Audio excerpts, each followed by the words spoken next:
श्री राम सद्गुण धाम भज मन नित्य सद्गुरु रूपिणम्।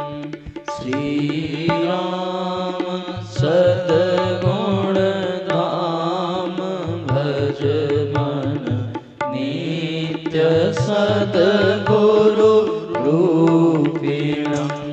जय भगवती पति सदा शिव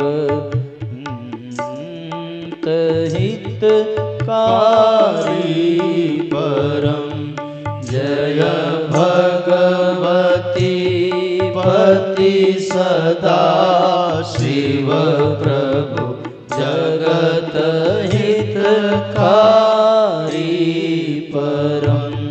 श्री राम सद्गुण धाम भज मन हरण भव भय दारुणम्।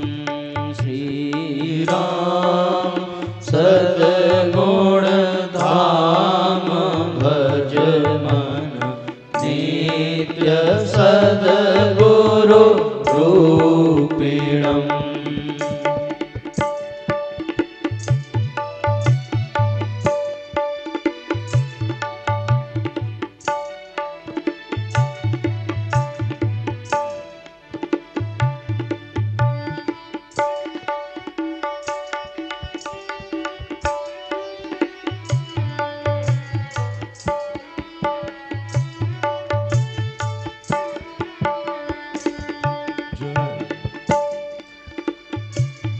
जय वेद मूर्तिम ज्ञान घन प्रिय सर्वहित करुणाकरम्।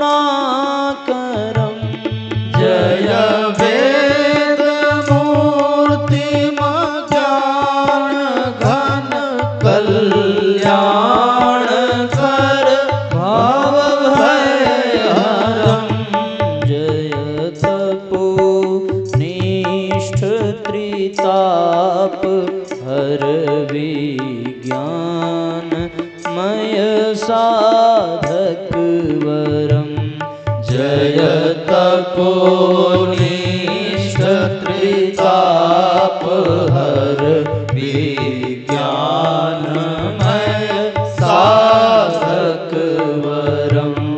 श्री राम सद्गुण धाम भज मन नित्य सद्गुरु रूपिणम्। श्री राम सद्गुण धाम भज मन नित्य सद्गुरु रूपिणम्। योग शक्ति गायत्री प्रबोधक प्राज्ञ भ्रम संहारकम्। योग शक्ति गायत्री प्रबोधक प्राज्ञ भ्रम संहारकम्। युग धर्म धारक यज्ञ नायक युग सुधारक शुभ करम। युग धर्म धारक यज्ञ नायक युग सुधारक शुभ करम। श्री राम सद्गुण धाम भज मन नित्य सद्गुरु रूपिणम्। श्री राम सद्गुण धाम भज मन नित्य सद्गुरु रूपिणम्। जय मातृवत पावन हृदय प्रिय सर्वहित करुणा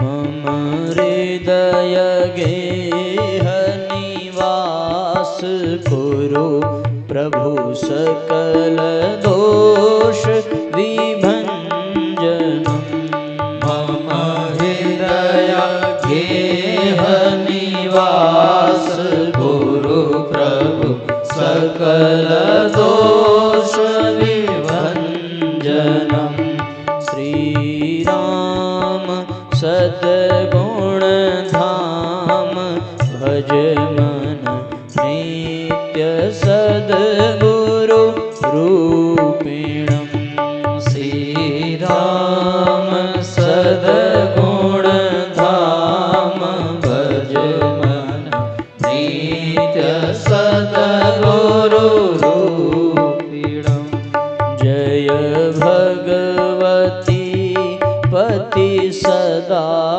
शिव प्रभु जगत हितकारी परम जय भगवती पति सदा शिव प्रभु जगत हितकारी परम श्री राम श्री राम श्री राम श्री राम श्री राम श्री राम।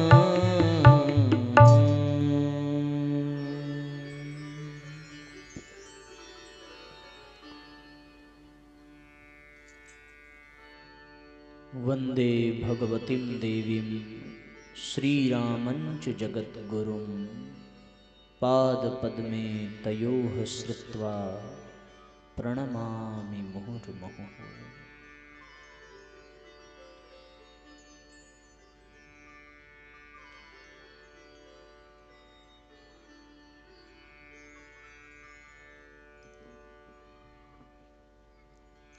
युग ऋषि युग व्यास वेद मूर्ति तपोनिष्ठ परम पूज्य गुरुदेव एवं स्नेह सलिला परम वंदनीय माता जी के सूक्ष्म उपस्थिति में नारायण परिसर के इस पवित्र प्रांगण में आत्म कल्याण एवं लोक कल्याण की भावना से आयोजित पंच दिवसीय श्रीमद् वामन प्रज्ञा पुराण ज्ञान यज्ञ के इस द्वितीय सत्र में व्यासपीठ के समक्ष विराजमान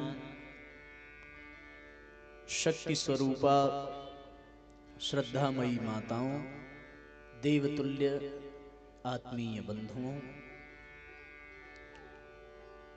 विज्ञान के माध्यम से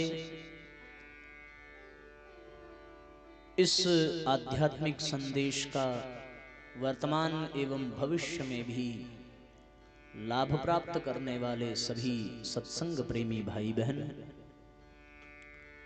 आप सबके हृदय में विराजमान परम पिता परमेश्वर को बारंबार प्रणम्य निवेदित करते हुए आइए भावपूर्वक आज के सत्र का हम सभी शुभारंभ करें।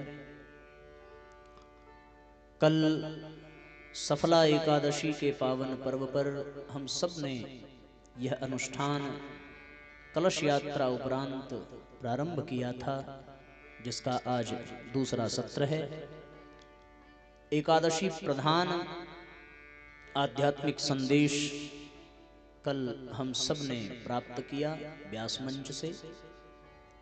आज हम सभी चर्चा का शुभारंभ करें। उसके पूर्व आइए भावपूर्वक एक साथ एक स्वर में जय घोष करेंगे। बोलिए परम पूज्य गुरुदेव की जय। बोलिए गायत्री माता की जय। बोलिए यज्ञ भगवान की जय। बोलिए वंदनिया माता जी की जय। आज के आनंद की जय। धर्म की जय हो। अधर्म का नाश हो। प्राणियों में सद्भावना हो। विश्व का कल्याण हो। सत्य सनातन धर्म की जय हो। बाबा विश्वनाथ की जय हो। गंगा मैया की जय हो। नमः पार्वती पतये हर हर महादेव।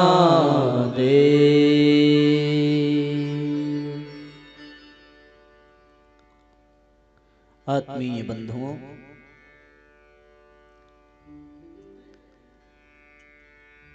इस शरीर को जन्म देने वाले और इसका पोषण संरक्षण करने वाले सत्ता को हम सभी माता पिता कह करके संबोधित करते हैं। माँ के गर्भ से यह शरीर प्राप्त होता है और पिता के द्वारा इस शरीर का पालन पोषण संपन्न होता है। तत्पश्चात उम्र के साथ उस संतान को मनुष्य बनने के लिए, यानी शारीरिक विकास के साथ साथ मानसिक विकास के लिए भी, वैचारिक विकास के लिए भी उसे पाठशाला में, विद्यालय में भेजा जाता है, किसी योग्य अध्यापक के संरक्षण में, जिससे उसका शारीरिक विकास के साथ साथ मानसिक विकास का भी क्रम संपन्न होता है। पर साथियों, शारीरिक विकास, मानसिक विकास के साथ साथ जीवन में आत्मिक विकास की भी अत्यंत आवश्यकता है। बल्कि यूं कहा जा सकता है कि आत्मिक विकास ही शारीरिक विकास और मानसिक विकास का आधार है। 84 लाख योनियों में भ्रमण करते करते करते करते जब जीव की चेतना सर्वोत्कृष्ट अवस्था में होती है, तब उसे मनुष्य शरीर प्रदान किया जाता है, तब वह मानव योनि में प्रवेश कर पाता है। और मनुष्य योनि में प्रवेश करने के पश्चात उसका आत्मिक स्तर उत्तरोत्तर बढ़ता रहे, इसी में मनुष्य जन्म की सार्थकता है, इसी में मनुष्य जीवन का साफल्य है। यदि मनुष्य जन्म पाने के पश्चात भी हम सबने अपने आत्मिक विकास और आत्मिक उत्कर्ष पर ध्यान न दिया, तो फिर हम शारीरिक दृष्टि से कितने भी बलवान हो जाएं, मानसिक दृष्टि से कितने भी तर्क करने वाले, तीक्ष्ण बुद्धि वाले हो जाएं, पर हम अपने जीवन को सार्थक नहीं कर सकते, अपने जीवन के लक्ष्य को प्राप्त नहीं कर सकते। क्योंकि जीवन का लक्ष्य शारीरिक विकास से प्राप्त होने वाला नहीं है। जीवन का लक्ष्य मानसिक शक्ति को बढ़ा लेने से प्राप्त नहीं होने वाला। यदि जीवन का लक्ष्य शारीरिक और मानसिक उत्कर्ष से प्राप्त हो गया होता, तो फिर रावण को लोग पापी, दुरात्मा कहकर के न पुकारते। रावण शारीरिक दृष्टि से अत्यंत बलशाली है, उसकी भुजाओं में इतनी ताकत है कि वो कैलाश को भी अपनी भुजाओं में धारण कर लेता है। रावण मानसिक दृष्टि से इतना शक्तिशाली है कि सामान्य व्यक्ति की अपेक्षा उसकी मानसिक शक्ति 10 गुना अधिक है, इसीलिए उसे दशानन शब्द से संबोधित किया गया है। ऐसी अपार बुद्धि वाला प्राणी जिसने वेदों को स्वर दिया है, जिसने शिव तांडव स्तोत्र की रचना की है, जिसके गायन के बिना भगवान शंकर को प्रसन्न करना बहुत कठिन है, ऐसे प्रकांड विद्वान रावण को भी यह समाज प्रतिवर्ष उसके प्रतीक को, उसके पुतले को फूंकता है और उसे दुरात्मा और पापात्मा कह करके संबोधित करता है। एक ही कारण है, और वो कारण है साथियों कि उसका शारीरिक और मानसिक विकास संपूर्ण हो चुका है, पर आत्मिक विकास रावण का संभव न हो सका। शरीर और मन के विकास के लिए माता पिता संपूर्ण प्रयास करते हैं कि उसकी संतान योग्य बने, श्रेष्ठ बने, किंतु आत्मिक विकास पर किसी का भी ध्यान नहीं जाता। उसका एक बहुत बड़ा कारण यह है कि आज विज्ञान के इस युग में प्रत्यक्षवाद की महिमा अधिक गाई जाने लगी है। जिसका प्रत्यक्ष दर्शन होता है उसी को प्रमाण माना जाता है। बिना प्रमाण के, बिना प्रत्यक्ष के हम किसी भी चीज को आज स्वीकार करने के लिए तैयार नहीं होते। जिसका प्रमाण मिलता है, विज्ञान का युग है और विज्ञान का सिद्धांत है कि जब तक कोई चीज सिद्ध नहीं हो जाती तब तक वो स्वीकार नहीं करेगा। विज्ञान भगवान को नहीं मानता। क्यों? केवल एक ही कारण है कि भगवान दिखता नहीं है। पर इस संसार में जो दिखता है उससे कई गुना अधिक बड़ा वो संसार है जो दिखाई नहीं पड़ता। उसको सूक्ष्म संसार कहते हैं, सूक्ष्म सृष्टि कहते हैं। वो सूक्ष्म सृष्टि, वो सूक्ष्म संसार दिखता नहीं है, पर उसका अस्तित्व है, और उसी के अस्तित्व पर ही, उसी के आधार पर ही ये स्थूल संसार भी टिका हुआ है। पवन दिखाई नहीं पड़ती, पर बिना वायु के जीवन संभव नहीं है। प्राण दिखाई नहीं पड़ता, पर प्राण के बिना किसी को भी प्राणी कहा जाना संभव नहीं है। निष्प्राण व्यक्ति को शव कहा जाता है, उसमें फिर शिव का अंश रह नहीं जाता। ये प्राण, ये वायु, ये दिखते नहीं हैं, लेकिन ये होते हैं, और इन्हीं के आधार पर दिखने वाला ये शरीर, दिखने वाला ये जीवन, दिखने वाला ये संसार निरंतर प्रवाहित हो रहा है। संसरति इति संसारः, वो सरकने वाली चीज को ही संसार कहते हैं। और ऐसे संसार का आधार, ऐसे प्रत्यक्ष संसार का आधार कुछ अप्रत्यक्ष चीजें हैं जो दिखाई नहीं देती हैं, किंतु आधारित उसी पर यह संसार चल रहा है। उसी प्रकार ये देह दिखता है, ये मानसिक शक्ति दिखती है, पर आत्मा दिखती नहीं है, उसका प्रत्यक्ष दर्शन नहीं होता। इसलिए आज का समाज, आज के लोग शारीरिक और मानसिक विकास पर बहुत ध्यान देते हैं, पर साथियों आत्मिक विकास पर उनका ध्यान कतई जाता ही नहीं है। शारीरिक विकास के लिए मैदान है, खेल कूद है, व्यायाम है, जिम सेंटर हैं। मानसिक विकास के लिए टेलीविजन है, मूवीज हैं, स्कूल कॉलेजेस हैं, ये सब के सब हैं। लेकिन आत्मिक विकास के लिए कोई विशेष व्यवस्था हमारे वर्तमान समय में हम लोगों के जीवन में दिखाई नहीं पड़ती। आत्मिक विकास के लिए मंदिरों का, तीर्थों का, कथाओं का, सत्संग का, इन सब की व्यवस्था ऋषियों के द्वारा, सनातन धर्म के द्वारा व्यवस्था बनाई गई थी। पर हम सब ने आज अपने मानसिक विकृति के कारण इन स्थानों को भी आत्मिक विकास की अपेक्षा शारीरिक और मानसिक विकास का माध्यम बना रखा है। हम सभी यदि आज मंदिर में दर्शन भी करने जाते हैं तो मंदिर में दर्शन करने के लिए जाने वाला व्यक्ति मंदिर में स्थापित विग्रह और विग्रह से प्राप्त प्रेरणा को देखने की अपेक्षा वो सब कुछ देख लेता है जिसको देखने से उसे कोई लाभ मिलने वाला नहीं है।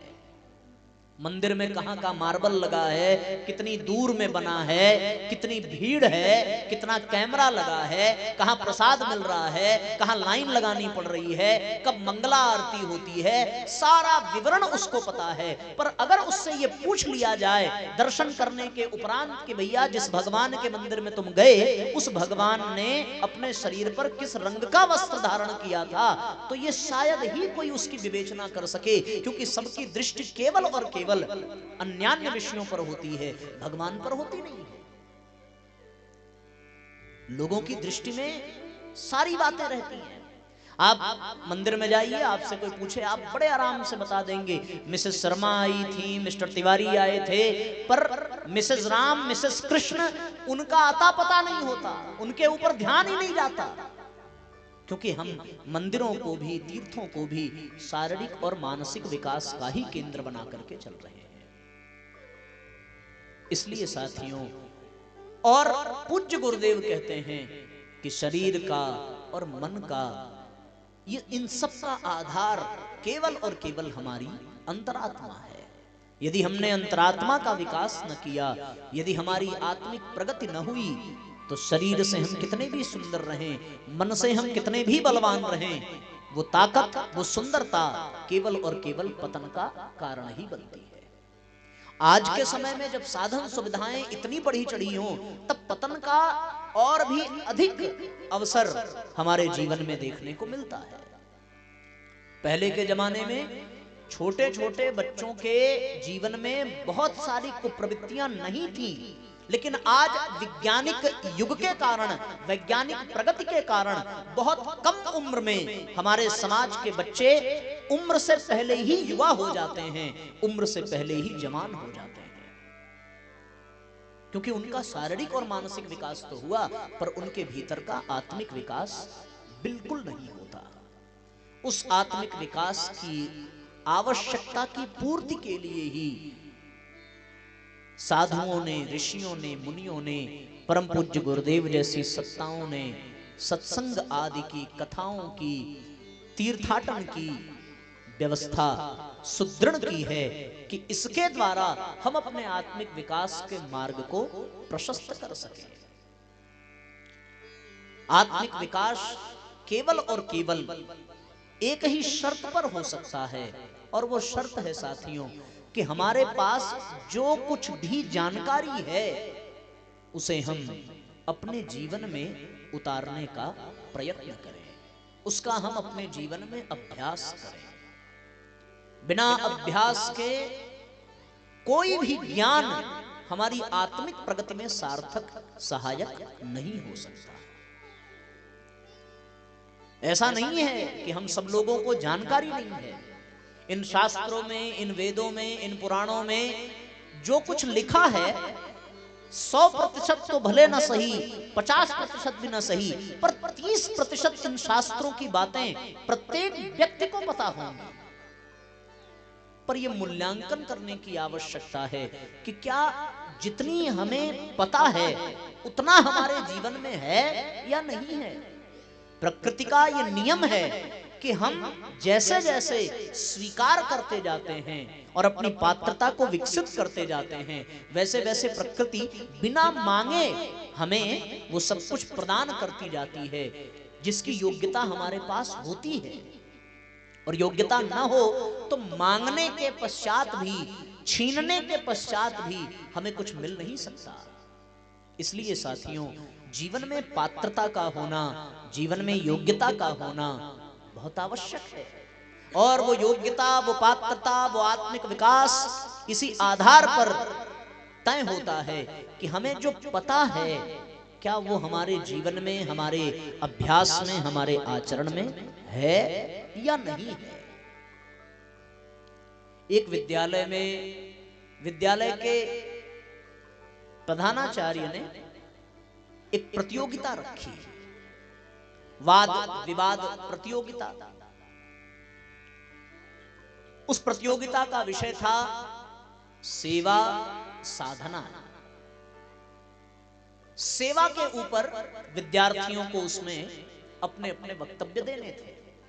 प्रत्येक विद्यार्थी को 30-30 मिनट का भरपूर समय दिया गया था। प्रतियोगिता प्रारंभ हुई, 2 दिन तक प्रतियोगिता चली। बहुत से बच्चों ने उस प्रतियोगिता में हिस्सा लिया और 2 दिन के बाद प्रतियोगिता का परिणाम आना था।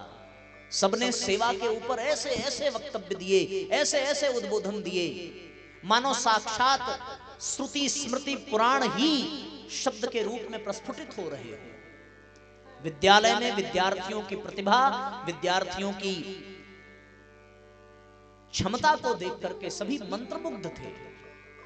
कि कितना सुंदर सबने सेवा शब्द पर और सेवा के भाव पर अपने अपने उद्बोधन दिए, अपने अपने वक्तव्य दिए।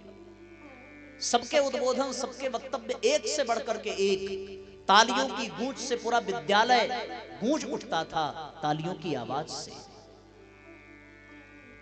जब प्रणाम का समय आया तो प्रधानाचार्य ने उस बच्चे का नाम लिया जिस बच्चे ने प्रतियोगिता में भाग ही नहीं लिया था। सबने बड़ा विरोध किया कि भाई ये कौन सा अनुशासन है? बच्चे ने प्रतियोगिता में भाग नहीं लिया और आप उसको पुरस्कृत कर रहे हैं, उसे प्रमाणित कर रहे हैं। तब प्रधानाचार्य ने कहा कि विद्यालय की चौखट पर मैंने जानबूझ करके एक घायल बिल्ली के बच्चे को रखा था। उसी मार्ग से सारे विद्यार्थी आए और सेवा के बड़े बड़े वाक्य, बड़े बड़े उद्बोधन देकर के चले गए।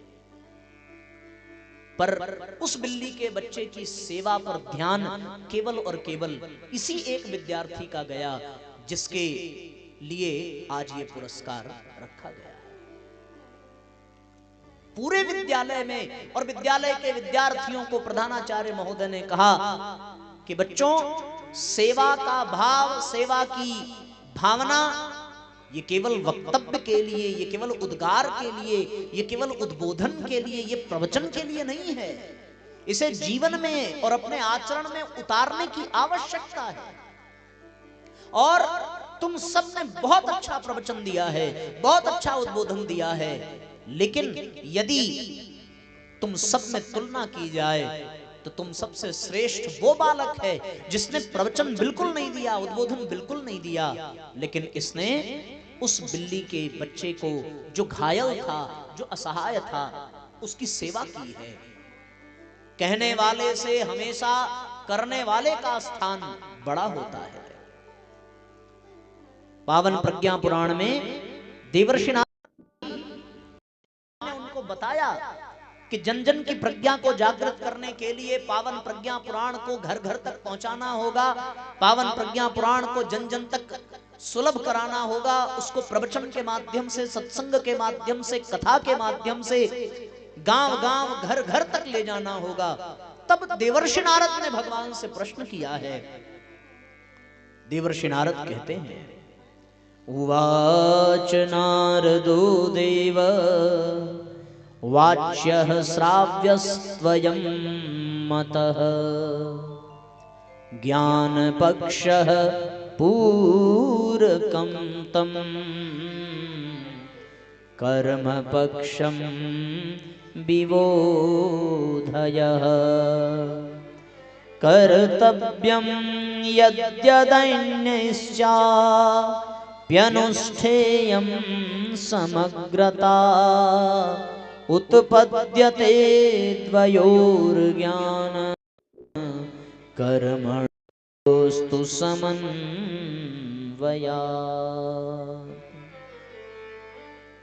नारद ने कहा कि भगवान, ये प्रवचन, ये कथा, ये सत्संग, ये तो ज्ञान पक्ष है।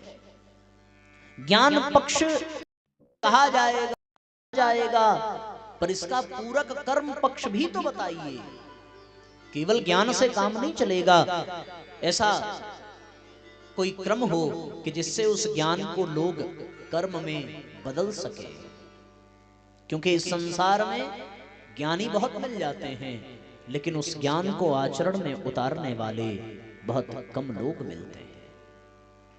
देवर्षि नारद कहते हैं, सुनत ही प्रज्ञामय प्रवाणी, सुनत ही प्रज्ञामय प्रभुवाणी, ज्ञान पक्ष नारद मुनि जानी, ज्ञान पक्ष नारद मुनि जानी, किंतु कर्म बिन ज्ञान अधूरा, किंतु कर्म बिन ज्ञान अधूरा, सत्कर्म तो ज्ञान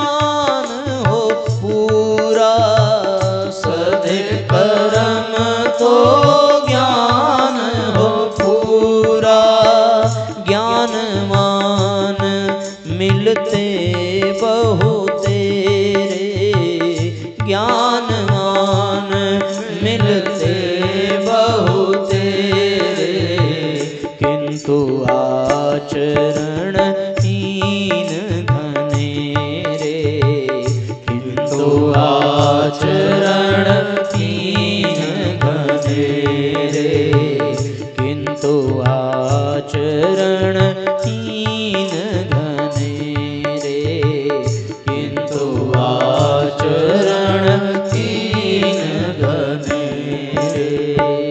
ज्ञान हेतु प्रज्ञा पुराणा, ज्ञान हेतु प्रज्ञा पुराणा, कर्म हेतु प्रज्ञा अभियाना, कर्म हेतु प्रज्ञा अभियाना।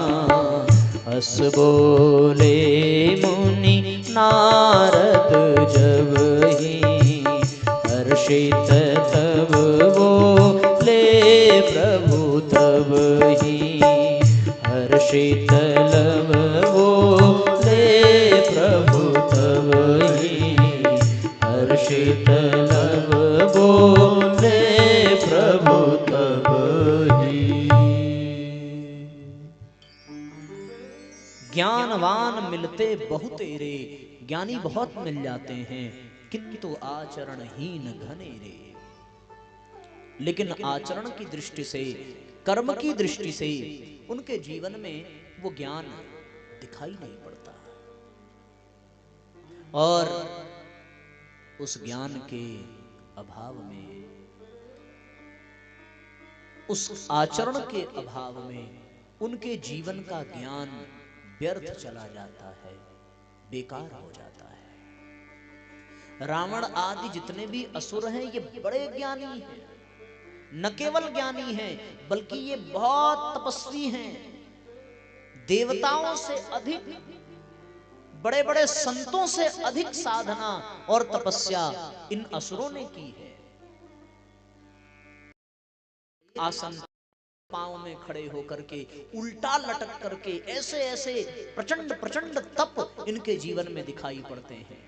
तप से अर्जित शक्ति, ज्ञान से अर्जित विद्वत्ता यदि इनके जीवन में कुछ सार्थक न कर सकी तो केवल और केवल एक ही कारण था, और वो कारण ये था साथियों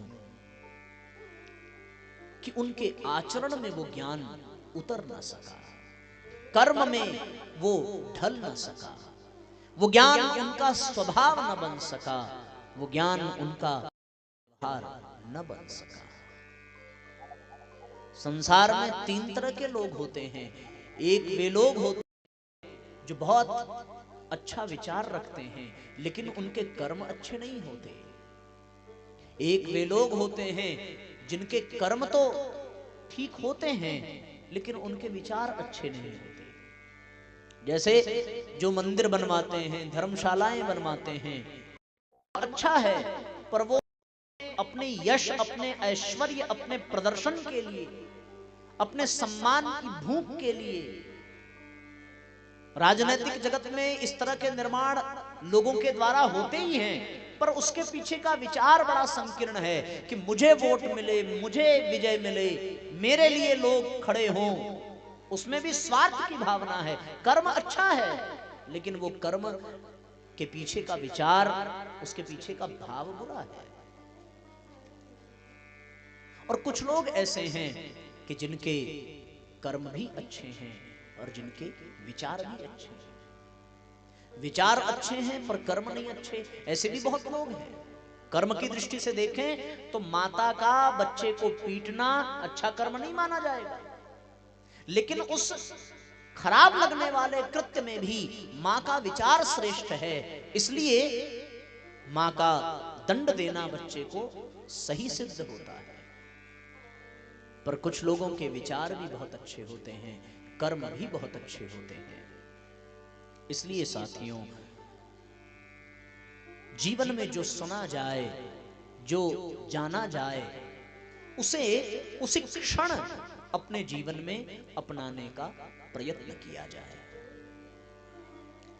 प्रश्न यहां यह आता है कि वास्तविक कारण क्या है कि हम लोग जानने के पश्चात भी अपने जीवन में उस ज्ञान को नहीं उतार पाते।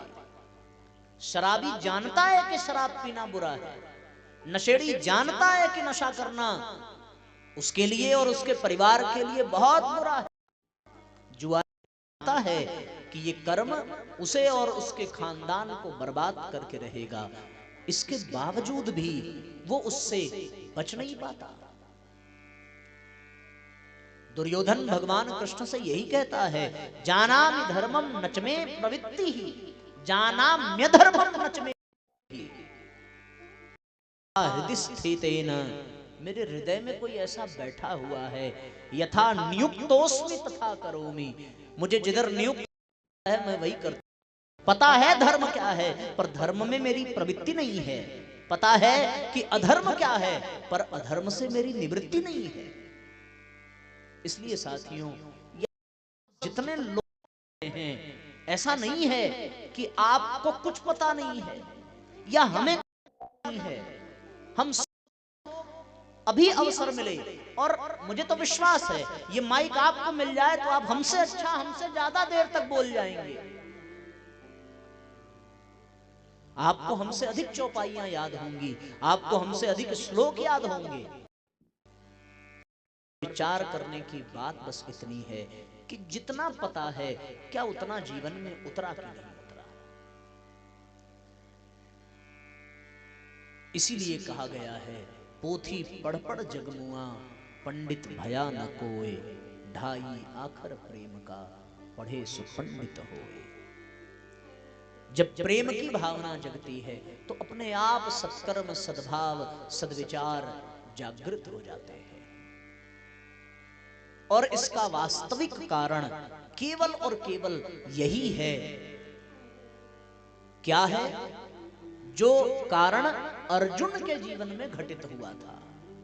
ऐसा नहीं है कि अर्जुन के जीवन में ज्ञान नहीं है। बीच रण क्षेत्र में कौरव और पांडवों की सेना के बीच में खड़ा हुआ अर्जुन एकदम बीच में खड़ा है। वो जानता है, क्षत्रिय है। अर्जुन कह भी रहा है, क्या कह रहा है कि मैं जानता हूं क्षत्रियों का धर्म क्या है। इस तरह मैदान छोड़कर भाग जाने की बात करना निस्संदेह कायरता है। भगवान कृष्ण को अर्जुन से कहना पड़ा, क्लैब्यम मास्म गमः, तू कायर है, तू नपुंसक है, के मैदान में भी युद्ध न करने की बात करता है। अर्जुन को ज्ञान है क्षत्रिय धर्म का, और अर्जुन अपने ज्ञान के ही आधार पर भगवान के सामने बहुत बड़ी बड़ी बातें करता है कि हे केशव, ये हमारे रिश्तेदार हैं, हम इनसे युद्ध क्यों करें? यदि हमने इनको मार भी दिया तो केवल और केवल पाप ही लगेगा। और हम युद्ध कर किस लिए रहे हैं? छोटे से राज्य के लिए। ये तो लोभ है, मुझे राज्य नहीं चाहिए। अर्जुन यहां तक कहता है कि यद्यपि क्षत्रियों के लिए भिक्षाटन बहुत बड़ा कुकर्म है, तथापि मैं भिक्षा मांग करके जीवन यापन कर लूंगा, लेकिन मैं अपने परिवार, अपने संबंधियों पर अस्त्र शस्त्र से प्रहार नहीं कर सकता। इनको लोभ होगा राज्य का, मुझे राज्य का लोभ नहीं है। अर्जुन ज्ञान की बड़ी बड़ी बातें कर रहा है, अर्जुन को सब पता है, फिर भी अर्जुन युद्ध करने को तैयार नहीं होता। कारण क्या है? कारण केवल और केवल एक ही है। उस कारण का उजागर भगवान कृष्ण कहते हैं। क्या कहते हैं? प्रज्ञावादांश भाससे। एक ही कारण है, और वो कारण है कि उस समय मोह के जाल में फंस करके अर्जुन की प्रज्ञा कुंठित हो गई है, अर्जुन की सद्बुद्धि समाप्त हो गई है, उसकी बुद्धि भ्रमित हो गई है। जब प्रज्ञा समाप्त हो जाती है, प्रज्ञा मिट जाती है, तब साथियों जीवन में सही गलत का, उचित अनुचित का, धर्म अधर्म का निर्णय करने की क्षमता भी समाप्त हो जाती है। और जब निर्णय करने की ही क्षमता समाप्त हो जाए तो फिर व्यक्ति किस प्रकार से कर्म करेगा। यहां अर्जुन की स्थिति बहुत दयनीय है, इतनी बेकार स्थिति है। वो जानता है कि युद्ध के मैदान में आकर पीठ दिखाकर भागना भी अनुचित है और यहाँ युद्ध करना भी अनुचित है, क्योंकि युद्ध में केवल और केवल रक्तपात होगा, केवल और केवल हिंसा होगी। और अर्जुन कह रहा है कि केशव अहिंसा परमो धर्म, युद्ध करना धर्म नहीं है। ये बात अर्जुन के द्वारा निकल रही है, ज्ञान है, वो जानता है, पर उसे अपने आचरण में नहीं उतार पा रहा है। कारण क्योंकि अर्जुन की प्रज्ञा जो है कुंठित हो गई है। प्रज्ञावादान शुभासस असोच्यानन्न सोचस्त्वम, प्रज्ञावादान शुभ।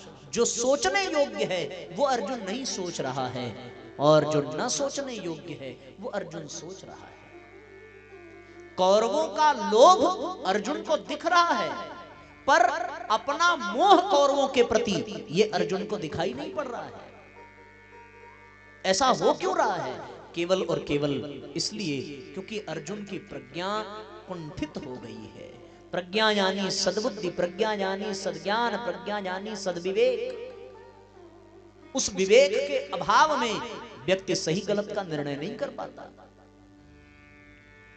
दूसरे की बुराई दिखती है जब प्रज्ञा कुंठित हो जाए, पर अपनी कमी दिखाई नहीं पड़ती। कौरवों का, दुर्योधन का राज्य के प्रति, जमीन के प्रति लोभ अर्जुन को दिखता है, लेकिन अपने भीतर अपने स्वजनों का मोह दिखाई नहीं पड़ता। लोभ तो पाप का बाप है, पर मोह भी तो कष्ट का कारण है। मोह सकल व्याधिन कर मूला, तिनते पुनि उपजहि बहुसूला।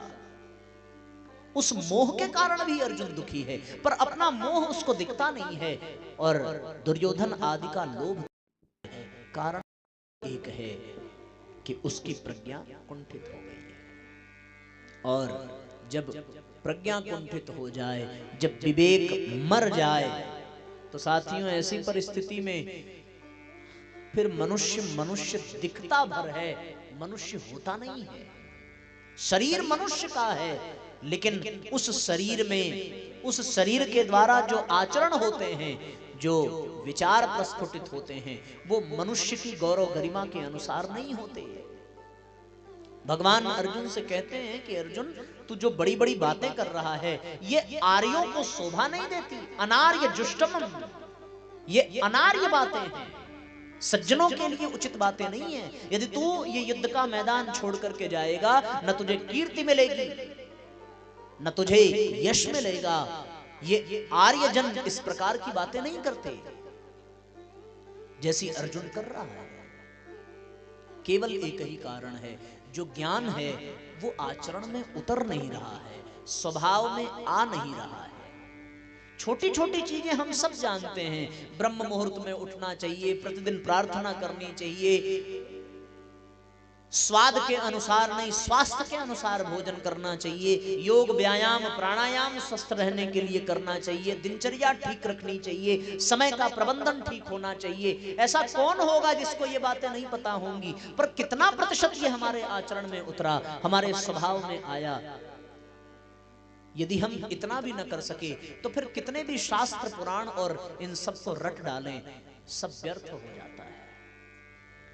भगवान के व्यक्तित्व ने, भगवान के प्राण प्रवाह ने और भगवान के दिव्य ज्ञान ने जब अर्जुन के ऊपर कार्य किया, तब अर्जुन का आचरण, स्वभाव, व्यवहार अपने आप बदलने लगा और जो ज्ञान था वो अर्जुन के जीवन में उतरने लगा। अंततो गत्वा अर्जुन ने कहा, करिष्ये वचनम तव, अब आप जो कहेंगे मैं बिल्कुल वही करूंगा। इसलिए साथियों, अपने कुंठित प्रज्ञा को, अगर जो हमें पता है वो हमारे जीवन में न उतरा, सबको पता है झूठ नहीं बोलना चाहिए, पाप लगता है, पर ऐसा कौन है जो झूठ बोलने से बच जाता है? सबको पता है कि पति परमेश्वर होता है, पर आज तक कभी किसी का पति दूसरे के लिए भले परमेश्वर बन गया हो, पर अपनी खुद की पत्नी के लिए वो परमेश्वर बेचारा बन नहीं पाया। एक तो पत्नी ने अपने पति को फोन किया, कहां हो तुम, अभी तक आए नहीं। पति ने कहा कि ट्रैफिक में फंसा हुआ हूं, बहुत जाम है, आज थोड़ा टाइम लगेगा। पत्नी की काबिलियत देखो। पत्नी ने कहा गाड़ी का हॉर्न बजा के दिखाओ, तब मानूंगी कि रास्ते में हो और ट्रैफिक में फंसे हो। पति बेचारा बजाएगा, क्या करेगा? उसको हॉर्न बजा के सुनाना पड़ा कि भाई देखो बजा रहा हूं। तब पत्नी को यकीन हुआ कि हाँ ये ट्रैफिक में है। कहने का तात्पर्य कि जो पता है उसको आचरण में उतारा जाए, और अगर नहीं उतर रहा है तो कारण केवल एक है, और वो कारण है साथियों कि हम सब की प्रज्ञा सो चुकी है, उसी को जगाना है। और उस कुंठित प्रज्ञा को जागृत करने के लिए ही परम पूज्य गुरुदेव ने पावन प्रज्ञा पुराण की रचना की है। प्रज्ञा पुराण की रचना की है। देवर्षि नारद से भगवान विष्णु कहते कि हे नारद, जन जन की प्रज्ञा को जागृत करने के लिए प्रज्ञा पुराण की रचना आवश्यक है। और देवर्षि नारद को भगवान ने समाधिस्थ करके उस प्रज्ञा के दिव्य ज्ञान का प्रवाह प्रदान किया है, उसको अनुभव कराया है।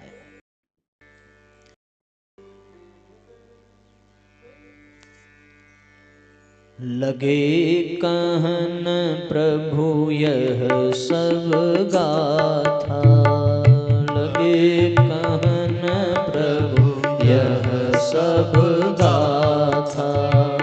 सुनि नारद निज हिय में राखा, सुनि नारद निज हिय में राखा।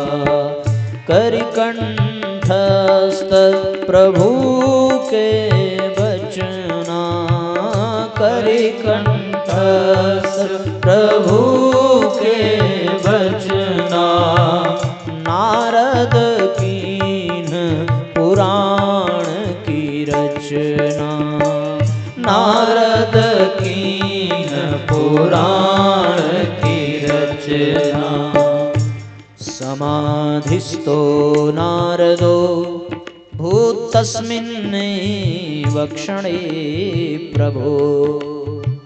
प्रज्ञा पुराण में तत्तद हृदयस्थं कारयत। प्रथम काज नारद करहु, बोले अस प्रथम काज नारद करहु, बोले अस भगवान। जन जन तक पहुँचाइए पावन प्रज्ञा पुराण। जन जन तक पहुँचाइए पावन प्रज्ञा पुराण। देवर्षि नारद ने प्रश्न किया है कि प्रभु, किस प्रकार से हम ये पावन प्रज्ञा पुराण कथा और इसके संदेश को जन जन तक पहुंचावें, जिससे लोगों की प्रज्ञा का जागरण हो सके, लोगों के विवेक का जागरण हो सके, जिससे कि लोग जो जानते हैं, जो मानते हैं, उसे अपने जीवन में उतार सकें, अपने जीवन में धारण कर सकें। तब भगवान ने मार्गदर्शन किया है देवर्षि नारद का, और कहा है ओहो जस घन बरसहि गृह गृह जाई। जस घन बरसहि गृह गृह जाई। जस आतप भूषीतलताई। जस आतप भूषीतलताई। तस नारद बन मेघ सुपावन। तस नारद बन मेघ सुपावन।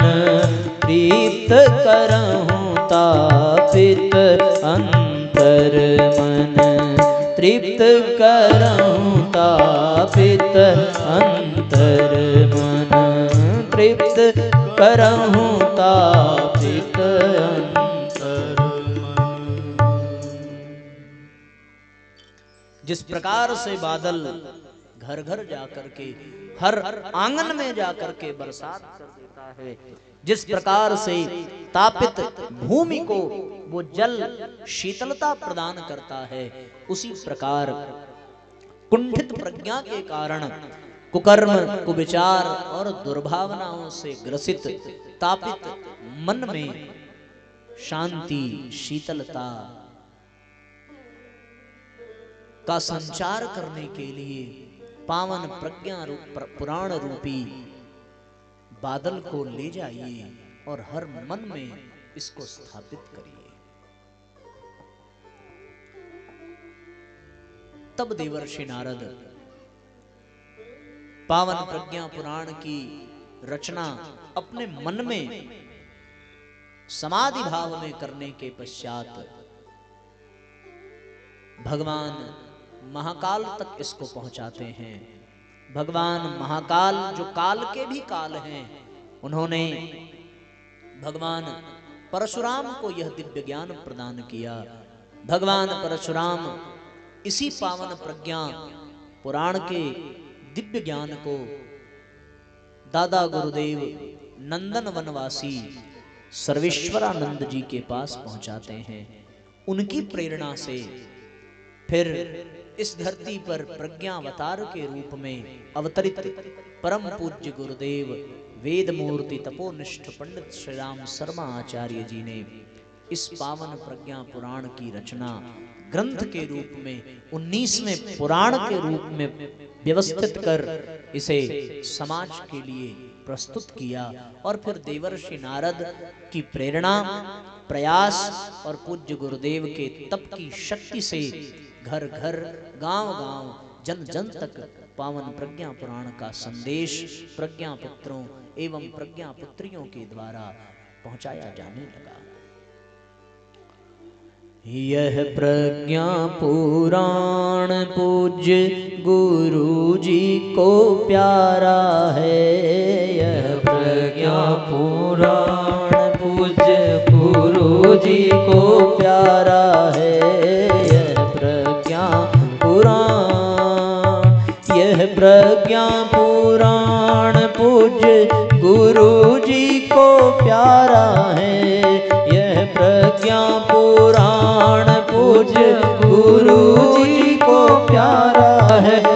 गुरु जी को प्यारा है।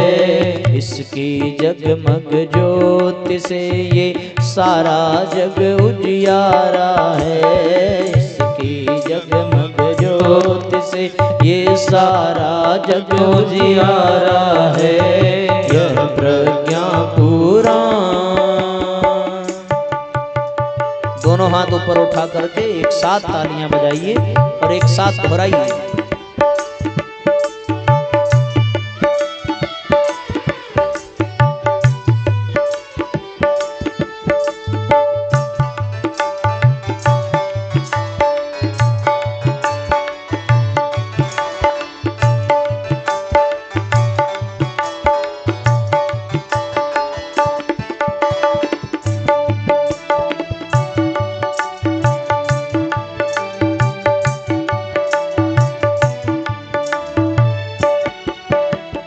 कौन बड़ा है कौन है छोटा, ऊंच नीच क्या होता है। कौन बड़ा है कौन है छोटा, ऊंच नीच क्या होता है। कर्म भूमि में वैसा काटे जो कोई जैसा बोता है। कर्म भूमि में वैसा काटे जो कोई जैसा होता है। माँ की ममता एक समान हो। माँ की ममता एक समान। माँ का जग ये दुलारा है। यह प्रज्ञा पुराण पूज्य गुरु जी को प्यारा है। यह प्रज्ञा पुराण।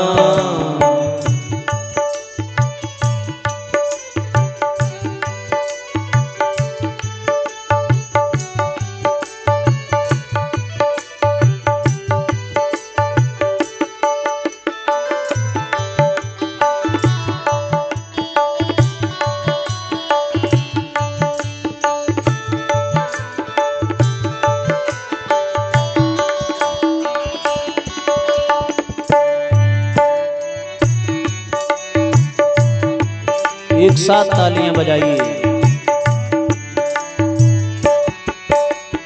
मिथ्या माया मोह के चक्कर में उलझा है यह इंसान। मिथ्या माया मोह के चक्कर में उलझा है यह इंसान। सद्बुद्धि दे ममता मई माँ सबको लाल कमल भगवान।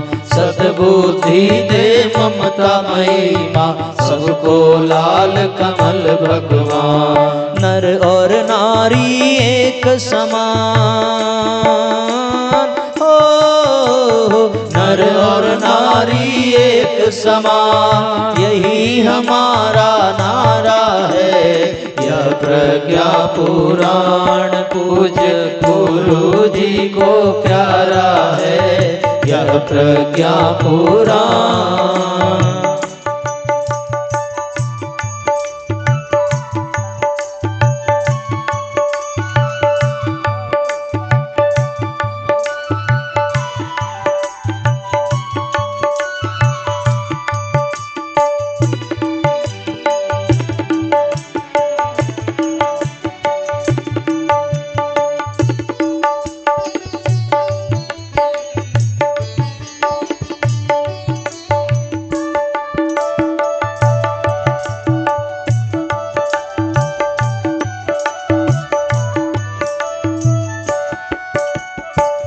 धरती पर दुख का कारण कोई नहीं बस है अज्ञान। इस धरती पर दुख का कारण कोई नहीं बस है अज्ञान।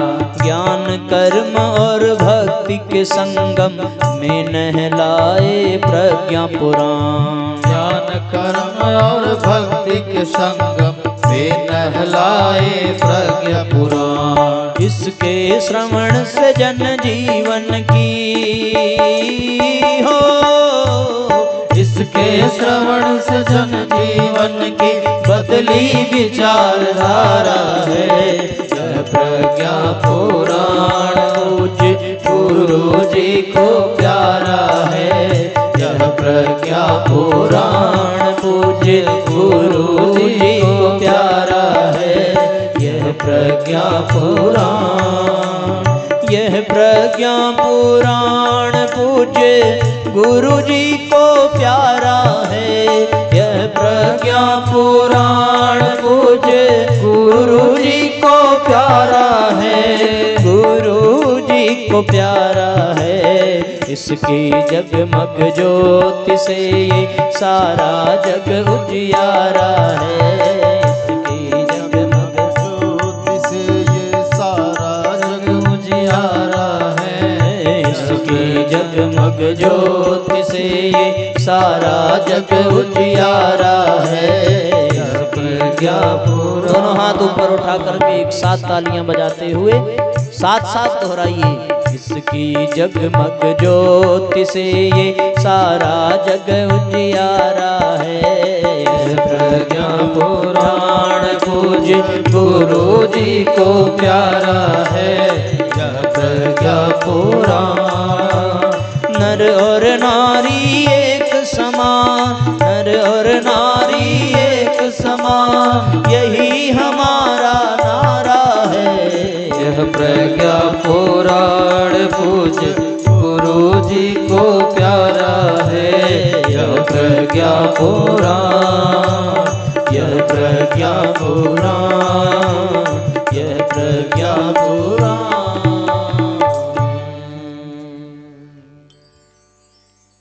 बोलिए पावन प्रज्ञा पुराण की जय। बोलिए परम पूज्य गुरुदेव की जय। बोलिए गायत्री माता की जय। बोलिए गंगा मैया की जय।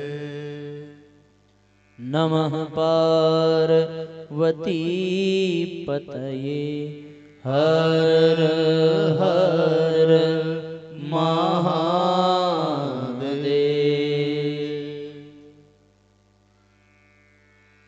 तो फिर देवर्षि नारद परम पूज्य गुरुदेव के सम्मिलित समन्वित प्रयास से यह पावन प्रज्ञा पुराण का आध्यात्मिक संदेश आज आपके भी गांव में, आपके भी इस परिसर में पहुंचा है। शर्त साथियों केवल और केवल यही है कि हम सभी जो सुने, जो जाने, उसे न केवल अपने कानों तक अपितु अपने आचरण में भी, अपने जीवन में भी उतारने का प्रयत्न करें। जब देवर्षि नारद ने कहा कि प्रज्ञा पुराण को पहुंचाकर उसके ज्ञान पक्ष को पूर्ण करने के लिए, तो ये बहुत ठीक होगा, पर लोगों के आचरण में उतरे उसके लिए क्या करना पड़ेगा। भगवान ने देवर्षि नारद से कहा, धर्मस्य चेतनाम भूयो जीविताम कर्तुमद्यतो अधिष्ठात्रिं युगस्यास्य महाप्रज्ञा मृतं भराम् गायत्रीमलोकचित्ते दाम कुरु पूर्ण प्रतिष्ठितां पराक्रमं च प्रखरं कर्तुं सर्वत्र नारद। भगवान ने देवर्षि नारद से कहा, आज धर्म चेतना को पुनर्जीवित करने के लिए इस युग की अधिष्ठात्री महाप्रज्ञा ऋतंभरा गायत्री को लोकमानस में स्थापित करना पड़ेगा, प्रतिष्ठित करना पड़ेगा। उस महाप्रज्ञा की, उस ऋतंभरा की स्थापना से ही जन जन की सोई प्रज्ञा का जागरण होगा और उनके भीतर धर्म चेतना का, धर्म भावना का विकास होगा। फिर वो चुप नहीं बैठ पाएंगे और प्रस्तुत ज्ञान को अपने आचरण, अपने व्यवहार में उतारते चले जाएंगे।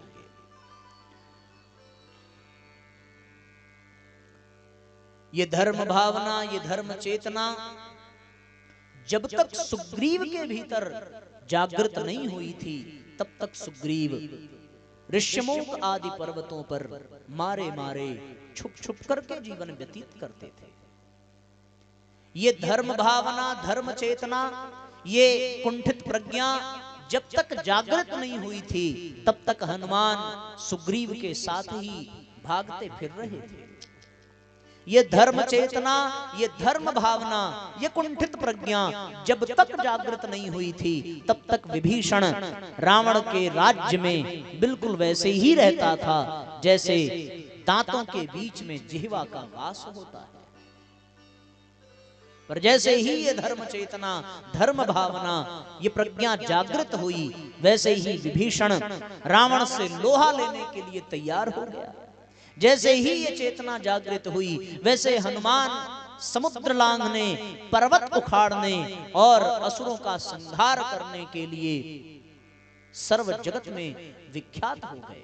ये धर्म चेतना, धर्म भावना, ये प्रज्ञा जैसे ही जागृत हुई, वैसे ही सुग्रीव को अपना राज्य मिल गया और सुग्रीव श्रेय सौभाग्य के अधिकारी बने। इस धर्म चेतना के जागरण से ही पांडवों ने महाभारत में विजय प्राप्त की। इस धर्म चेतना के जागरण से ही गोपी ग्वाल बालों को श्रेय सौभाग्य मिला और साथियों इतिहास में उनका नाम स्वर्णिम अक्षरों में अंकित हो गया। ये धर्म चेतना का भाव बिना गायत्री के संभव नहीं है। गायत्री को ही प्रज्ञा कहते हैं, गायत्री को ही ऋतंभरा कहते हैं।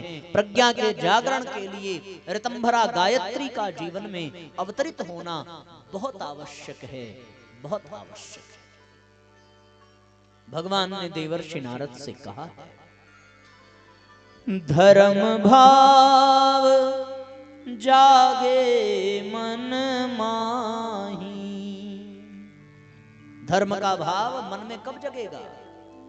धर्म भाव जागे मन माही, गायत्री बिन संभव नाही। गायत्री बिन संभव नाही। धर्म भाव जागे मन माही। धर्म भाव जागे मन माही।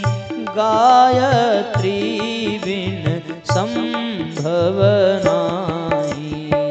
गायत्री बिन संभव नाही। नहीं तीरथ को गंग समाना। नहीं तीरथ को गंग समाना। केशव सम नहीं को भगवाना। केशव सम नहीं को भगवाना। नहीं जाप गायत्री जैसा। नहीं जाप गायत्री जैसा। सृष्टि में हुआ न होगा ऐसा। सृष्टि में हुआ न होगा ऐसा। धर्म भाव जागे मन माही। गायत्री बिन संभव नाही। गायत्री बिन संभव नाही। अत्रि ऋषि ने कहा है, नास्ति गंगा समम तीर्थम न देवः केशवात् परः। गायत्रास्तु परम जाप्यम न भूतम न भविष्यति। बिना गायत्री मंत्र के जाप के प्रज्ञा का जागरण संभव नहीं है। क्यों? क्योंकि जिस प्रकार गंगा के समान कोई तीर्थ नहीं है, केशव के समान कोई देवता नहीं है, कोई भगवान नहीं है। नहीं गंगा नहीं तीर्थ को गंग समाना। केशव सम नहीं को भगवाना। नहीं जाप गायत्री जैसा। सृष्टि में हुआ न होगा ऐसा। गायत्री मंत्र के समान कोई जप नहीं है। गायत्री मंत्र के समान कोई मंत्र नहीं है।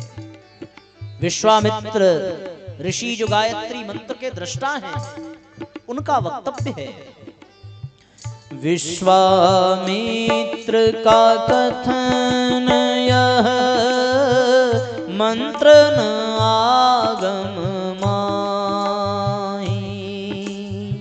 यजन दान तप वेद कछु। गायत्री सम नाही। त्रिपदा गायत्री विस्तारा। वेद सार यह ब्रह्म विचारा। तीन पद वाली गायत्री, तीन चरण वाली गायत्री। स्वयं भगवान ब्रह्मा जी कहते हैं कि त्रिपदा गायत्री का विस्तार ही है ये चारों वेद। चारों वेदों में केवल और केवल गायत्री का ही विस्तार है। समस्त वेदों का सार है गायत्री। संबत 3 जाप जे करही, यानी 3 वर्ष तक जो गायत्री मंत्र का जप करता है, ईश प्राप्ति सुख ते ही जन लहही, उनको ईश्वर प्राप्ति के समान सुख का, आनंद का अनुभव होता है। जितने भी ऋषि, मुनि, महर्षि और ज्ञानी हुए हैं, उन सब ने एक साथ एक स्वर में ऋतंभरा प्रज्ञा मां गायत्री के महामंत्र का बखान किया है, उसकी महिमा को स्वीकार किया है। इन महापुरुषों के वक्तव्य आइए इन चौपाइयों में हम सभी गाएं, सब एक साथ तालियां बजाते हुए, और इन चौपाइयों को साथ साथ दोहराने का प्रयत्न करें। बार बार दोहराने से ये हमारे भीतर प्रवेश करती चली जाएंगी और हमारे आचरण में ये उतरती चली जाएंगी। दो संध्या वंदन अपना वही, संध्या सब गाइए, अपना वही, वेद पाठ सम लाभ ते पावही, वेद पाठ सम लाभ ते पावही, जस अहि मुक्ति पाई के चुल से, जस अहि मुक्ति पाई से चुल से, तस जप करता पाप से छूटते, तस जप करता पाप से छूटते, निश दिन सहस बार जे जपही, निश दिन सहस बार जे जपही, बिन साधना सिद्धि ते गही, बिन साधना सिद्धि ते गही, निर्मल मन जन जप करी पावा, निर्मल मन जप करी पावा, मनु भाखित यह भेद सुनावा, मनु भाखित यह भेद सुनावा। ये महाराज मनु के द्वारा भाषित किया गया है। महाराज मनु ने मनुस्मृति में लिखा है, क्या लिखा है कि दोनों संध्या वंदन गायत्री मंत्र का जो करता है उसको वेद के पाठ के समान फल की प्राप्ति होती है। उसके बाद उन्होंने लिखा है कि जस अहि मुक्ति पाई केचुल से, जिस प्रकार सर्प अपने केचुल से मुक्ति पा जाता है, उसी प्रकार जप करने वाला पाप से मुक्ति पा जाता है। निश दिन सहस बार जो जपही, प्रत्येक दिन जो 1000 गायत्री मंत्र का जप करता है, बिन साधना सिद्ध ते गहही, बिना साधना के ही उनके जीवन में सिद्धि उतरती चली जाती है। निर्मल मन जन जप करि पावा, जप करने से निर्मल मन हो जाता है। मनु भाषित यह वेद सुनावा, भगवान मनु के द्वारा यह भाष्य किया जाता है। ऐसे ऐसे साथियों सैकड़ों ऋषियों मुनियों ने गायत्री मंत्र के विषय में अपने अपने विचार प्रकट किए हैं। राम तीर्थ कहते हैं गायत्री साधना करने वाले व्यक्ति का मन काम से हट करके राम में अपने आप लग जाता है। स्वामी रामकृष्ण परमहंस का कथन है कि बड़ी बड़ी साधनाओं, बड़े बड़े पूजा पाठ, व्रत अनुष्ठान, उपवास करने की अपेक्षा प्रतिदिन केवल गायत्री मंत्र का जप किया जाए तो सब अनुष्ठान और सब कार्यों से अधिक लाभ गायत्री मंत्र से मिलता है। स्वामी विवेकानंद का कथन है कि इस संसार में सनातन धर्म में ऋषियों मुनियों ने जितनी भी चीजें दी हैं, उन सब में सर्वश्रेष्ठ यदि कुछ दिया है तो वो है साथियों केवल और केवल गायत्री मंत्र। गायत्री मंत्र के प्रभाव से ही इस संसार में सबके जीवन में यह दिव्यता अवतरित हो जाती है। स्वयं ब्रह्मा जी यदि सृष्टि की रचना करते हैं तो केवल और केवल 1000 वर्ष तक गायत्री साधना करने के कारण ही करते हैं। भगवान शेष नारायण यदि अपने फन पर इस पृथ्वी को धारण करते हैं तो केवल और केवल गायत्री मंत्र की शक्ति से धारण करते हैं। स्वयं भगवान विष्णु इस संसार का पालन पोषण रक्षण करते हैं तो गायत्री मंत्र की शक्ति से करते हैं। भगवान शिव समाधि में यदि किसी मंत्र का ध्यान करते हैं तो गायत्री मंत्र का ध्यान करते हैं। महामंत्र जो जपत महेशु काशी मुक्त हेत उपदेशु, ये महामंत्र क्या है? महामंत्र जितने जग माही को गायत्री सम नाही, गायत्री के समान कोई महामंत्र नहीं है। और इसी महामंत्र का जप भगवान शंकर काशी में बैठ करके करते हैं। इसी मंत्र की शक्ति से वहां मरने वाले प्रत्येक प्राणी को वो मुक्ति प्रदान करते हैं। गायत्री साधना की शक्ति साथियों अपने आप में बड़ी कठिन और बड़ी सरल भी है। जो श्रद्धा पूर्वक, जो भाव पूर्वक गायत्री मंत्र को जीवन में धारण करता है वो निस्संदेह अपने कुंठित प्रज्ञा को जागृत कर लेता है। और उस कुंठित प्रज्ञा के जागरण से ही हम सबके मन में प्रश्न आ सकता है कि आपने प्रारंभ में कहा कि अर्जुन की प्रज्ञा कुंठित हो गई थी, फिर अर्जुन कुरुक्षेत्र के मैदान में क्या उसने गायत्री मंत्र का जप किया था? नहीं, गायत्री मंत्र का तो जप नहीं किया था, पर गायत्री मंत्र की शक्ति ही भगवान ने अर्जुन को प्रदान की है। दिव्य चक्षु ददाम्यहम्, वो दिव्य दृष्टि भगवान ने अपनी ऊर्जा से अर्जुन के भीतर प्रवेश कराई है। वो गायत्री मंत्र की ही शक्ति है।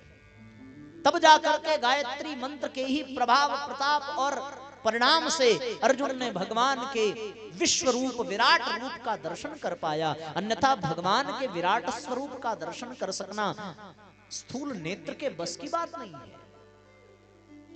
साथियों, सूर्य यदि ऊर्जा देता है तो गायत्री मंत्र की शक्ति के कारण धरती अनाज देती है, तो गायत्री मंत्र के शक्ति के कारण चंद्रमा शीतलता देता है, तो गायत्री मंत्र की शक्ति के कारण, क्योंकि इस संसार में दूसरी कोई शक्ति नहीं है, सब शक्तियां उसकी शाखाएं हैं। जिस प्रकार जड़ एक होती है, बीज एक होता है, वृक्ष एक होता है, पर उसकी शाखा प्रशाखा अनेकानेक होती है, फल फूल अनेकानेक होते हैं, उसी प्रकार इस विश्व ब्रह्मांड में केवल और केवल एक ही शक्ति है और वो शक्ति ब्रह्म की शक्ति है। उस शक्ति का नाम गायत्री है। उसकी शाखा ही ब्रह्मा विष्णु महेश है, उसकी शाखा ही लक्ष्मी सरस्वती काली है, उसकी शाखा ही सतोगुण रजोगुण तमोगुण है। इसके सिवा इस संसार में तीसरी दूसरी कोई शक्ति विद्यमान नहीं है।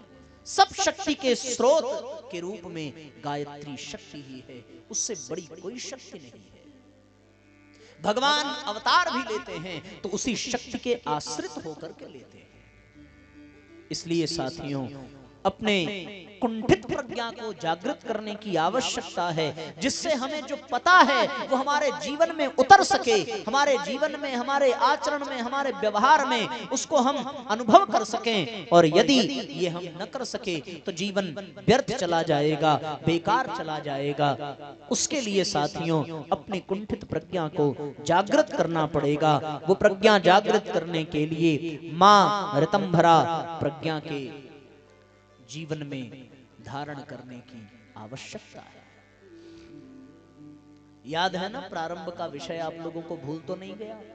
प्रारंभ में हम लोगों ने क्या चर्चा की थी कि सबका ध्यान केवल शारीरिक और मानसिक विकास पे रहता है। कौन से विकास की आवश्यकता है? आत्मिक विकास की। आत्मिक विकास कब होगा? जब ज्ञान जीवन में उतरेगा। ज्ञान जीवन में क्यों नहीं उतर रहा? क्योंकि हमारी प्रज्ञा, हमारा विवेक कुंठित हो चुका है। उसको जगाने के लिए क्या करना पड़ेगा? प्रज्ञा पुराण के माध्यम से और मां गायत्री के महामंत्र के माध्यम को अपने जीवन में धारण करना पड़ेगा। जो नित्य प्रति गायत्री साधना करता है उसकी प्रज्ञा जागृत हो जाती है। समझ में आ रहा है आप लोगों को? किसको किसको समझ में आ रहा है? हाथ उठाओ। केवल 5-6 लोगों को समझ में आया। इधर वाली लाइन में सब आप लोगों को नहीं आया समझ? ये थोड़ा उठाते बिठाते रहेंगे तो ब्लड सर्कुलेशन अच्छा बना रहेगा। हाँ, जिसको ज्यादा समझ में आया दोनों हाथ ऊपर उठाओ। देखो सब समझदार बैठे हैं। का हो हैं? वाह भाई वाह। तो आप लोग समझदार ज्यादा हैं कि हम समझा अच्छा रहे हैं? हाँ, अपेक्षा तो यही थी इसी प्रकार के उत्तर की, लेकिन आप लोग भी समझदार हैं, क्योंकि समझदार व्यक्ति को ही समझाया जा सकता है, अन्यथा तो संसार में एक से एक विद्वान पड़े हैं, कहाँ कोई न समझ पा रहा है न समझा पा रहा है। परम पूज्य गुरुदेव की शैली ही इतनी सुंदर और इतनी सरल है कि किसी भी स्तर के व्यक्ति को सारी बातें बिल्कुल अक्षरशः समझ में आ जाती हैं। ये गुरुदेव की विशेषता है, उनके लेखनी की, उनके प्राण प्रवाह की। इसलिए साथियों, हम सबको गहराई पूर्वक, संकल्प पूर्वक अपने जीवन में गायत्री मंत्र को धारण करने की आवश्यकता है। गायत्री मंत्र के संदर्भ में एक बड़ी विडंबना है, आज हर मंच से इसकी चर्चा होती है और कई प्रकार के प्रतिबंध गायत्री मंत्र के लिए लगाए जाते हैं। बिना यज्ञोपवीत पहने नहीं करना चाहिए, बिना स्त्रियों को नहीं जपना चाहिए, पर गायत्री चालीसा का जब आप पाठ करते हैं तो ऐसा प्रतीत होता है कि जैसे गायत्री चालीसा में स्त्रियों को ही जपने का विशेष अधिकार है। जब गायत्री चालीसा का आप पाठ करें, उसमें कहीं पुरुषों का वर्णन बहुत कम आता है, पर हर प्रकार की स्त्रियों का चित्रण गायत्री चालीसा में है। यदि समाज की स्त्रियों को विभाजित किया जाए तो 3 भागों में बांटा जा सकता है। एक कुंवारी कन्याएं, दूसरा सधवा स्त्रियां सुहागन, और तीसरा विधवा स्त्रियां। यही 3 प्रकार की ही स्त्रियां हमारे समाज में हैं। कुंवारी कन्या भी स्त्री जाति में आती है, विवाहित बहनें भी स्त्री जाति में हैं, और विधवा जो हो चुकी होंगी प्रारब्ध के कारण वो भी स्त्री जाति में हैं। और इन तीनों के लिए गायत्री चालीसा में गायत्री मंत्र का जप करने की प्रेरणा विधिवत प्रदान की गई है। और बहुत ध्यान पूर्वक सुनिए इसको, क्या लिखा है? घरवर सुख प्रद लहें कुमारी। घरवर सुख प्रद लहें कुमारी, कुमारी कन्याएं। विधवा रहें सत्य व्रत धारी। विधवा माताएं यदि गायत्री साधना का अवलंबन लें तो उनके चरित्र में कभी कोई दाग नहीं लगता। और फिर सुहागनों के लिए क्या कहा? सुहागों के लिए, सुहागिन बहनों के लिए भी गायत्री साधना के विषय में बताया गया है। जो सधवा सुमिरे चितलाई, अछत सुहाग सदा सुखदाई। अक्सर बहुत लोगों की शिकायत होती है कि पति मानते नहीं हैं, सुनते नहीं हैं, सुनाते हैं। उनके लिए ये है अछत सुहाग। सुहाग तो अक्षत बना रहेगा, कभी उसकी हानि नहीं होगी, लेकिन एक शब्द और उसमें जोड़ दिया कि यदि सुहाग होगा तो कैसा होगा? अक्षत सुहाग सदा सुखदाई। दुखदाई नहीं होगा, सुखदाई होगा। पर कब होगा? जब जो सधवा सुमिरे चितलाई, जो सधवा स्त्रियां गायत्री मंत्र का जाप करेंगी, अपने चित्त में गायत्री मंत्र का स्मरण करेंगी, उनको ये लाभ मिलेगा। कुमारी कन्याओं को घर वर सुखप्रद लहें कुमारी, उनको लाभ मिलेगा घर का वर का। इसलिए किसी भी दृष्टिकोण से स्त्रियों के लिए गायत्री साधना वर्जित नहीं है। शास्त्रों में इसका कहीं कोई प्रमाण नहीं है। पहले की स्त्रियां, गार्गी, अपाला, घोषा, ये स्त्रियां, याज्ञवल्क्य की पत्नियां भी, मैत्रेयी आदि, ये सब गायत्री मंत्र का जाप करने वाली और वेदों का वाचन करने वाली हैं। गायत्री मंत्र जपने वाले को ही वेद बोलने का अधिकार होता है। इसलिए साथियों, यदि बालकों का पढ़ने लिखने में मन मस्तिष्क कमजोर हो तो गायत्री साधना कराइए। यदि रोगियों के भीतर रोग का उपचार नहीं हो पा रहा तो उनको गायत्री साधना कराइए, क्योंकि रोगी रोग रहित वह जावे। रोगियों का रोग मिट जाता है गायत्री साधना से। गायत्री चालीसा का आप पाठ पढ़िए, हर एक विषय उसमें दिया गया है और हर प्रकार की समस्या का समाधान गायत्री साधना से निकल करके आता है। ऐसा पावन प्रज्ञा पुराण कथा के प्रथम खंड के प्रथम अध्याय में भगवान विष्णु देवर्षि नारद से इन बातों को कहते हैं कि हे ऋषि, आप इस धरा पर जाइए, हम अवतार लेकर के पावन प्रज्ञा पुराण की रचना करेंगे और उसके पश्चात जन जन में गायत्री यज्ञ और पावन प्रज्ञा पुराण को पहुंचाएंगे, जिससे कि लोगों के भीतर की प्रज्ञा का जागरण हो और उस प्रज्ञा के जागरण से जन जन के जीवन में ज्ञान उनके आचरण स्वभाव व्यवहार में उतरे। तत्पश्चात उनकी आत्मिक प्रगति होगी और आत्मिक प्रगति ही सुख का सौभाग्य का आधार है। यही जीवन की सफलता का मापदंड है। आत्मिक प्रगति होनी चाहिए। अतः साथियों, हम सबको अपने जीवन में गायत्री साधना को धारण करने की आवश्यकता है। सविता का ध्यान धरते धरते महामंत्र गायत्री जप लो, महामंत्र गायत्री जप लो। सविता का ध्यान धरते धरते महामंत्र गायत्री जप लो, महामंत्र गायत्री जप लो। हो जाए कल्याण तेरा, बन जाए निर्माण हो जाए कल्याण तेरा, बन जाए निर्माण। सविता का ध्यान धरते धरते महामंत्र गायत्री जप लो, महामंत्र गायत्री जप लो, महामंत्र गायत्री जप लो। दोनों हाथ ऊपर उठा करके भाव पूर्वक एक साथ तालियां बजाइए।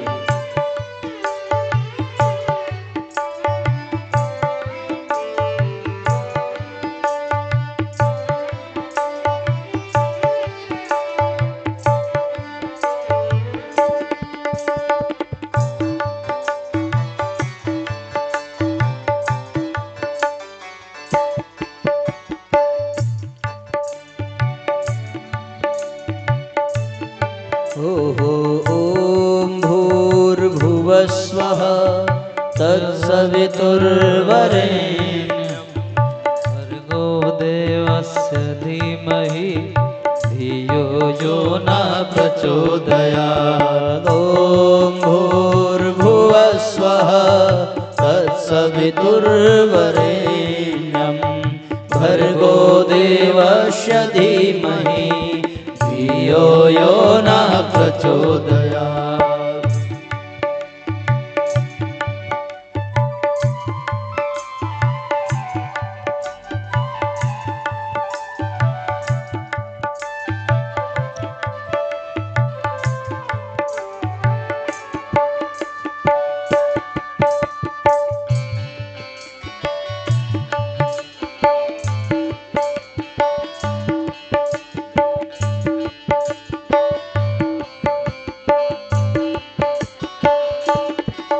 प्राणों को अद्भुत शक्ति मिले, ऊर्जा का अनुपम स्रोत खिले, ऊर्जा का अनुपम स्रोत खिले, ऊर्जा का अनुपम स्रोत हो जाए जीवन में प्रकाश, अंतर में ज्ञान प्रदीप जले, अंतर में ज्ञान का दीप जले, अंतर में ज्ञान प्रदीप जले। तन्मय होकर नित जपते जपते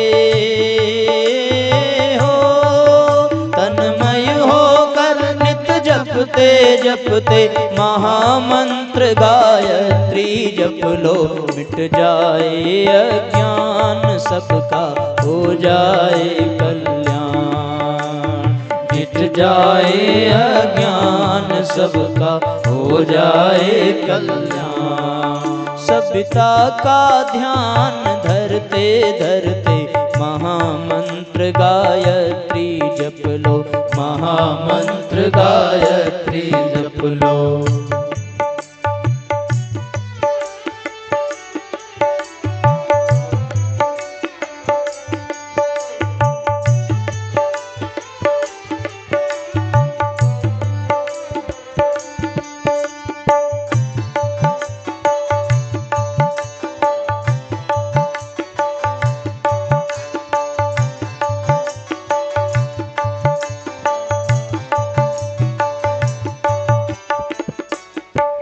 जीवन का हो फिर परिष्कार, निष्कासित हो मन के विकार, निष्कासित हो मन के विकार, निष्कासित हो मन के विकार। सद्बुद्धि का होवे विकास, सत्कर्मों का होवे प्रसार, सत्कर्मों का होवे प्रसार, सत्कर्मों का होवे प्रसार। शुभ कर्मों को नित करते करते हो, शुभ कर्मों को नित करते करते महामंत्र गायत्री जप लो। मिट जाए अज्ञान सबका हो जाए कल्याण, मिट जाए अज्ञान सबका हो जाए कल्याण। सविता का ध्यान धरते धरते महामंत्र गायत्री जप लो, महामंत्र गायत्री जप लो।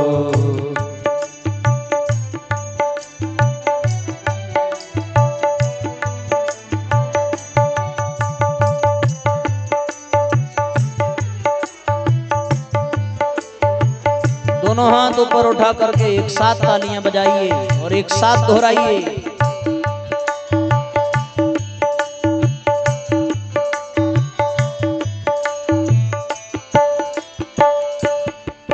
माता नवयुग निर्माण करें, जनमानस में सद्भाव भरें, जनमानस में सद्भाव भरे, जनमानस में सद्भाव भरे। परिवार बनाए दुनिया को, माँ घृणा द्वेष विश्व समन करें, माँ घृणा द्वेष समन करे, माँ घृणा द्वेष समन करे।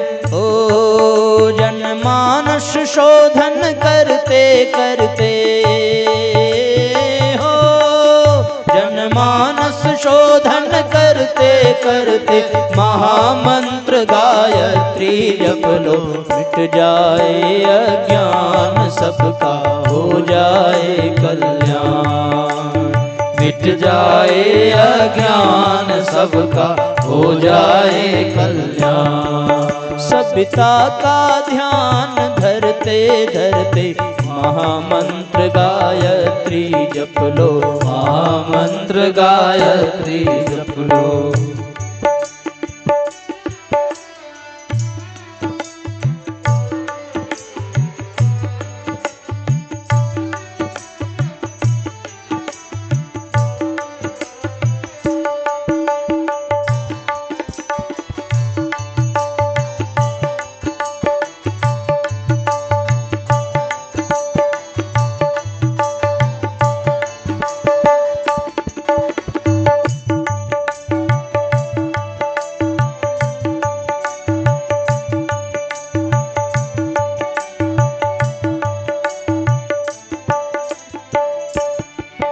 माँ का जप चिंतन प्रखर करे, देवत्व मनुज में निखर सके, देवत्व मनुज में निखर सके, देवत्व मनुज में निखर सके। दुर्भावों का होता विनाश, दुष्चिंतन से मन उबर सके, दुष्चिंतन से मन उबर सके, दुष्चिंतन से मन उबर सके। सद्भावों से मन भरते भरते हो, सद्भावों से मन भरते भरते महामंत्र गायत्री जप लो। मिट जाए अज्ञान सबका हो जाए कल्याण, मिट जाए अज्ञान सबका हो जाए कल्याण। सविता का ध्यान धरते धरते महामंत्र गायत्री जप लो, महामंत्र गायत्री जप लो, महामंत्र गायत्री जप लो।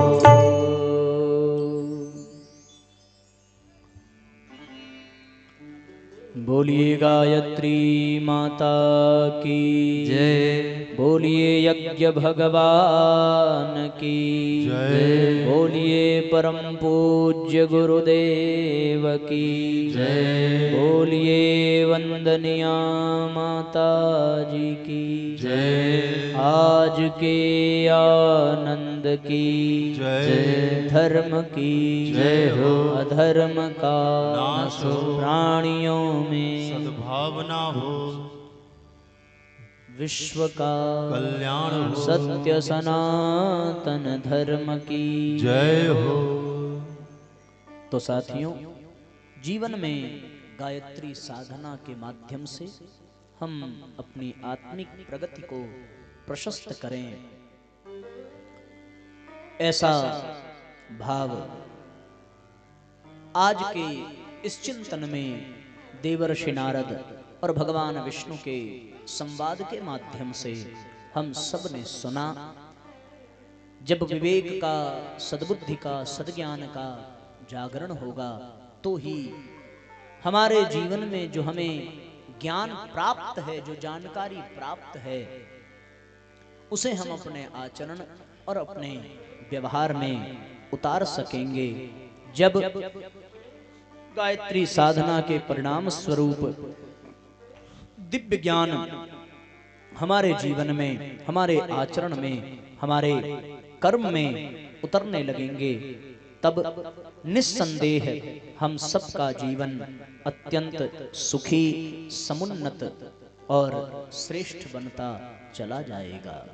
क्योंकि जिनके अंतःकरण में यह सद्ज्ञान रूपी, सद्विवेक रूपी, प्रज्ञा रूपी गायत्री का जागरण होता है, उनके भीतर आदर्शों के प्रति प्रेम जागृत हो जाता है।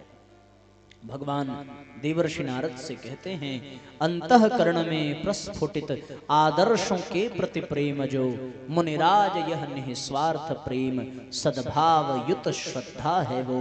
सद्ज्ञान मति में उदित हो तो मति में प्रज्ञा जागती, एहि भांति जन मन मंजु होहि, विवेक युत त्रिग पावती। उसको विवेक की प्राप्ति हो जाती है, विवेक युक्त उसकी दृष्टि बन जाती है और उसके जीवन में सद्ज्ञान, सद्भाव, सत्कर्म का जागरण हो जाता है। इस तरीके से साथियों,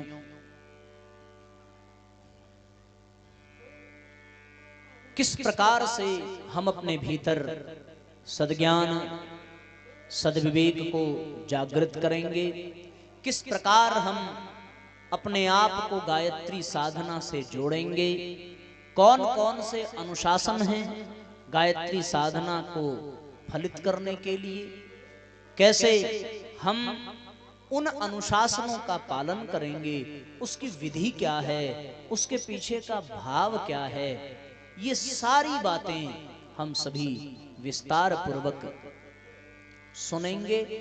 पर उसके लिए आपको एक काम करना पड़ेगा। बताओ, सुनना चाहते हैं आप लोग? हैं? तो आपको एक काम करना पड़ेगा, और करना ये पड़ेगा कि कल यहाँ 3:30 बजे तक फिर आना पड़ेगा। ठीक है?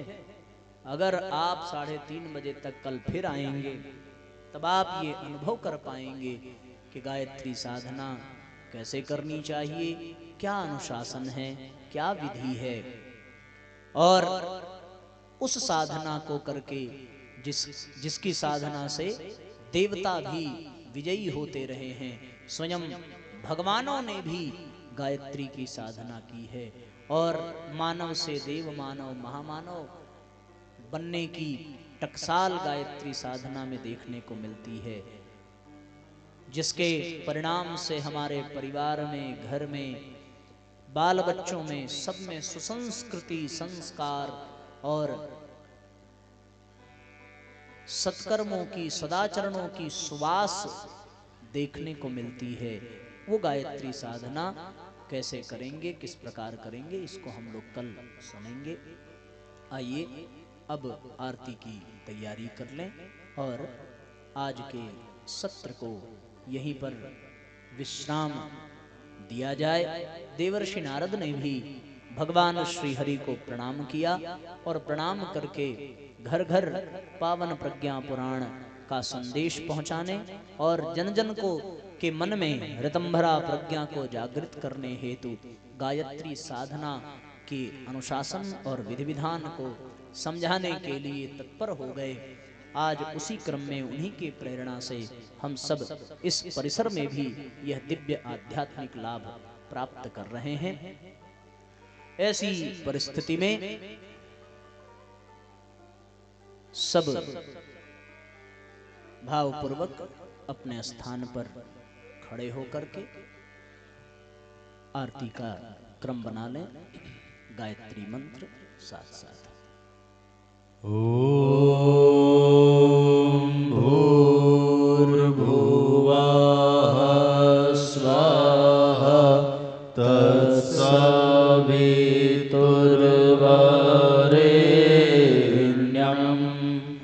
भर्गो देवस्य धीमहि धियो यो नः प्रचोदयात्।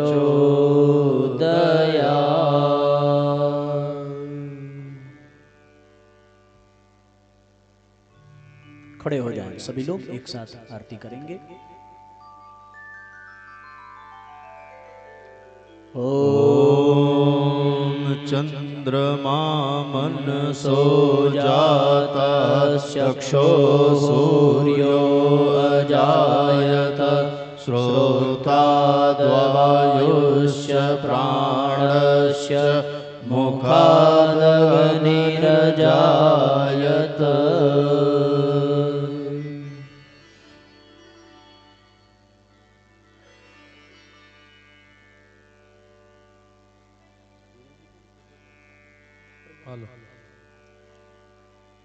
एक हमारे कार्यकर्ता भाई बहन पीछे गायत्री माता की झांकी में भी आरती करेंगे। राजेश भैया कृपया मंच पर आ जाएं।